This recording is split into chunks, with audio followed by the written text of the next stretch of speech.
Y les contamos que la multigremial de militares en retiro acusó persecución política tras la detención de Cristian Lavé, quien es acusado de cometer torturas durante la dictadura militar. Y para conversar sobre este tema, nos acompaña el abogado Raúl Mesa, a quien le damos la bienvenida. ¿Cómo está, abogado? Hola, ¿qué tal? Buenas noches, Germán. Un placer estar siempre aquí en CNN. A ver, primero, ¿en qué se sustenta este argumento de persecución política, poniendo en contexto en que existen personas a Cristian Lavé le imputan delitos de manera directa con nombre y apellido?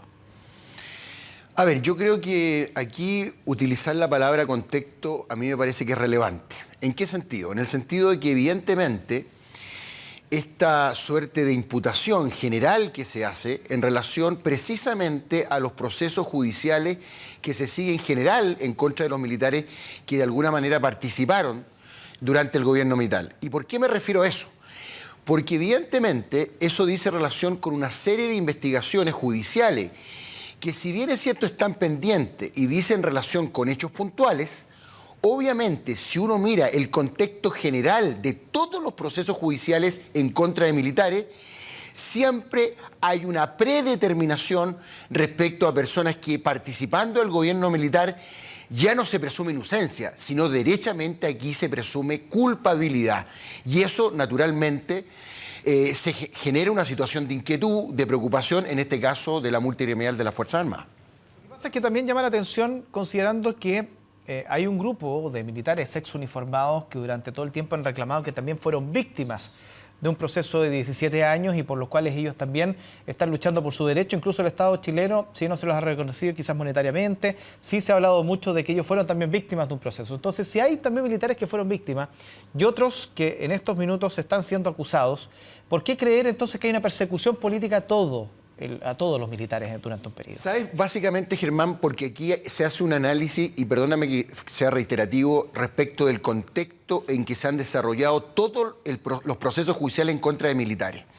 Porque aquí, cuando se ha hablado del principio de igualdad ante la ley, es decir, que somos todos iguales ante la ley y por tanto también somos iguales ante el tratamiento que nos da el Poder Judicial respecto de una imputación penal, en relación a los militares, y por eso lo hablo del punto de vista de la igualdad ante la ley, existe paralelamente personas, y aquí ya me refiero a civiles, a no militares, que habiendo cometido delitos, por ejemplo, de carácter terrorista, no se ha visto una producción o una proliferación importante desde el punto de vista judicial para juzgar conducta que, aún tal vez no siendo parecida desde el punto de vista de la conducta delictual a los militares, obviamente requerían una situación de sanción penal, y eso no ha ocurrido. Y por tanto, ¿qué ven? Y así lo ven todas las organizaciones en general que están en retiro de las Fuerzas Armadas,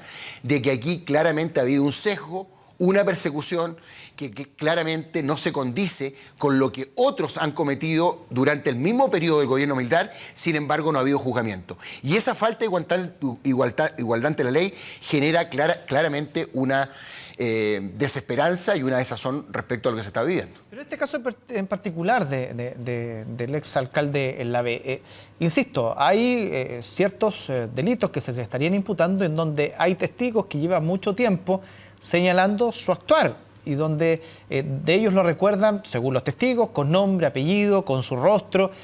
¿Por qué podría estar mintiendo un grupo de personas sistemáticamente durante tanto tiempo cuando hoy en día, existen las tecnologías para lograr detectar si una persona miente o no, existen procesos de interrogatorio para detectar si una persona miente o no? Entonces, ¿cómo el sistema podría estar protegiendo a personas que, de acuerdo a esta otra versión, estarían mintiendo para meter a la cárcel a alguien desde el punto de vista político? A ver, yo no me puedo referir en general a los antecedentes probatorios o que inculpen del punto de vista penal al coronel Lavé. Desconozco exactamente cuáles son los antecedentes que fundamentan un auto de procesamiento y, consecuentemente, su detención en este caso. Pero sí es importante señalar, y por eso hablo del contexto general, porque en la mayoría de estos procesos judiciales iniciados en contra de militares que están pendientes o que han sido objeto de condena, muchas veces, y eso hay que decirlo, nunca ha habido una prueba directa. o si ha habido una prueba directa, y yo quiero poner el caso que ha sido de conocimiento público, donde evidentemente ha habido testimonios después de 40 años en un proceso judicial donde hay testigos que recuerdan los detalles en general de la participación que ellos tuvieron o la imputación que puede nacer a una persona determinada. Por lo tanto, evidentemente, cuando tú tienes procesos judiciales, que muchos de ellos, yo diría que la mayoría de ellos, no siempre se fundan en una prueba directa incriminatoria, sino en simples presunciones fundadas, evidentemente ahí queda el criterio y el margen de discrecionalidad del ministro de la causa que está conociendo del caso en particular. Y es ahí cuando esa facultad discrecional de un juez, entre darle valor a un testigo después de 40 años, que sospechosamente conoce detalles después de 40 años de todo lo que aconteció y es capaz de imputarle delito a una persona después de 40 años, ahí viene una calificación de justicia que tiene que hacer el ministro instructor de la causa. Y cuando hace una interpretación, siempre esta interpretación ha sido en contra de los militares que participan en delitos, que en este caso de violación o de condenación por delitos de lesa humanidad. Me quiero tomar algo, abogado, de una palabra que usted dijo, presunción. Pero, o sea, a ver, si la justicia chilena no se toma de por lo menos la presunción de una serie de hechos que podrían haber ocurrido, ¿cómo podría avanzar la justicia en el tema de derechos humanos, considerando que cuando se han hecho llamados históricos a la sociedad civil que participó de la época a entregar antecedentes, que los hay, según lo que se señala, que tendría datos, no sé si iguales a los del testigo, quizás muchísimo mejores que los testigos para poder concretar procesos de investigación, no hablan? O ex militares que eventualmente tendrían antecedentes para aportar, no hablan. Entonces, ¿cómo la justicia podría conformar o investigar derechos que hay que, o sea, procesos que hay que hacerlos y darlos adelante, cuando lo que se tiene es eso? A ver, y tú, Germán, toca un punto que es fundamental, porque aquí, y eso es de conocimiento público, yo quiero poner el caso, perdona que lo haga así, en representación del caso de Miguel Carcinó, en el caso de Miguel Enrique. No hay una sola prueba directa que lo incrimine de que esto fue objeto de una ejecución, como lo plantea el ministro en su autoprocedimiento, sino, como así lo sostiene la defensa, producto de un enfrentamiento. Entonces, cuando tú hablas de elementos de prueba, pues bien, lo que tiene que hacer un juez que juramenta respetar y aplicar la Constitución y las leyes, porque ese es un principio fundamental, tiene que valorar los antecedentes que existen en el proceso. Y cuando evidentemente se inicia un proceso judicial después de 40 años, que evidentemente complica la administración de justicia para cualquier juez de la República, tiene que aplicar la ley que corresponde al caso particular. Y por lo tanto, cuando aquí se ha interpretado que un delito de lesa humanidad es imprescriptible, resulta que la propia ley establece figuras como la prescripción, la cosa juzgada, la irretroactividad de la ley penal. Todos principios fundamentales que se han vulnerado en los procesos judiciales en contra de militares. Por lo tanto, cuando tú dices no hay más antecedentes, pues bien, el juez tiene la obligación constitucional de juzgar de acuerdo a los antecedentes que tiene en el proceso. No puede inventar cosas.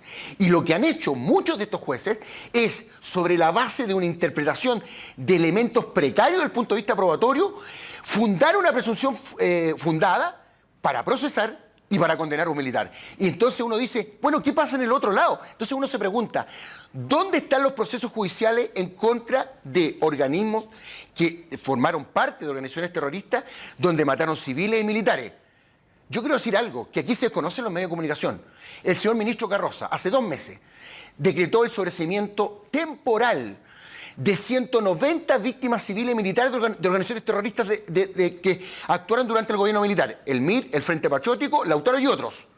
Entonces uno se pregunta, ¿cómo los militares, sus familiares y toda la ONG no van a pensar que aquí claramente puede haber un sesgo político en estas causas judiciales? Yo no puedo sostener eso y no puedo acreditarlo, porque yo soy abogado, soy un hombre de derecho. Pero evidentemente que ellos sí tienen el derecho a pensar fundadamente que aquí hay una persecución arbitraria respecto a sus compañeros de armas. Ahora, a mí me queda la duda, abogado, digo sinceramente, en términos de que si eso con lo que usted está planteando están así, ¿cómo no hay otros abogados que estén planteando lo mismo? ¿Cómo no hay otras personas que tengan acceso a la investigación que puedan plantear lo mismo, porque, perdón, o sea, si es que se está realizando un proceso de investigación en base a solo presunciones que no tienen ninguna prueba mayor que inculpen a una persona, y es un abogado, es un juez de la República que están llevando esto y el resto de todo lo contrario, ¿cómo eventualmente no se transparenta o se deja más claro? Porque en derecho la cosa es o no es, hay interpretaciones, pero las cosas son o no son, hay pruebas, no hay pruebas, hay presunción, no hay presunción, pero están inventando un caso durante no sé cuántos años por nada, llama la atención, ¿no? Bueno, precisamente, lo que pasa, lo que hay que entender aquí, y esa es otra diferencia entre la vulneración que siempre se ha alegado en estas causas del principio de igualdad ante la ley, entre el sistema penal antiguo y el sistema penal nuevo. Cuando aquí, en un sistema penal nuevo, como es testigo todo el país, donde las pruebas se presentan en un juicio oral, donde los testigos declaran ante un juez, son contrainterrogados, las pruebas pueden ser impugnadas y pueden ser excluidas y desvirtuadas. Fíjate tú de que en el sistema penal antiguo, a los cuales se le aplica a los militares, no al resto del país, perdón, se le aplica a ellos en estas causas de derechos humanos, fíjate tú de que la presunción judicial es un medio de prueba suficiente para condenar, para procesar y condenar a una persona. Y eso hay que decirlo. Y esa presunción judicial, que tiene ciertas características de acuerdo con la ley, quedan a interpretación del juez de la causa. Pero que entonces, abogado, pues bien. Abogado, entonces haciendo un paréntesis ahí, entonces el problema no sería de la ley, sería que tendría que cambiar la ley en el Parlamento, porque quiere decir que si la ley dice que eso se puede ejecutar de esa manera, entonces está todo dentro de un marco legal, ya no hay nada que hacer entonces.